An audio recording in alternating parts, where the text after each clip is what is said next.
Oui, oui, elle semble très écrasée, hein, vraiment, cette photo. On dirait que ça a été pris avec un objectif.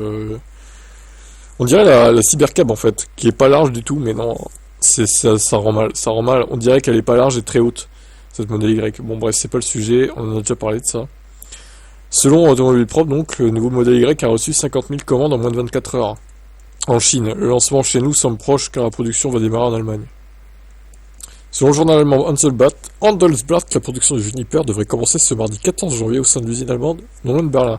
De quoi espérer une mise en vente rapide chez nous, peut-être dès cette semaine. Pour la Chine, donc, le modèle Y aura aussi un très bon accueil de la part des consommateurs. Un vendeur a déclaré que le point de vente pour lequel il travaille aura enregistré près de 300 commandes le 10 janvier.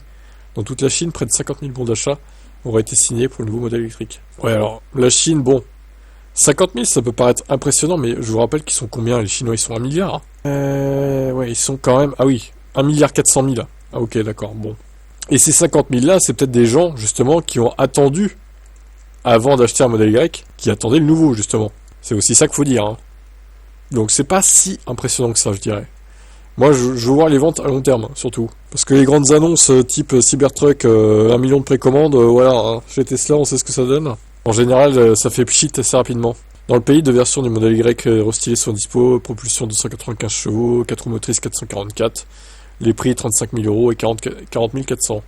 Les premières livraisons sont attendues en mars 2025, les clients qui achètent maintenant devront peut-être attendre jusqu'à mai. Je trouve quand même qu'ils sont chers, hein, pour des prix chinois, vu la concurrence qu'il y a là-bas, c'est pas très bien placé niveau tarif, hein, quand même. Bon, bah écoutez, on verra ce que ça donne, les commandes et tout. Peut-être que ça sera un vrai succès, hein. Ma foi, en même temps, ils ont calé le design sur les envies des Chinois, sur ce qu'aiment les Chinois, avec ses bandeaux LED, etc. Donc c'est à la mode maintenant, là-bas, donc écoutez, on verra. Moi, j'attends de voir, je réserve mon jugement quand même pour dans plusieurs mois avec les prochains chiffres de vente. Ne pas crier victoire trop vite, hein.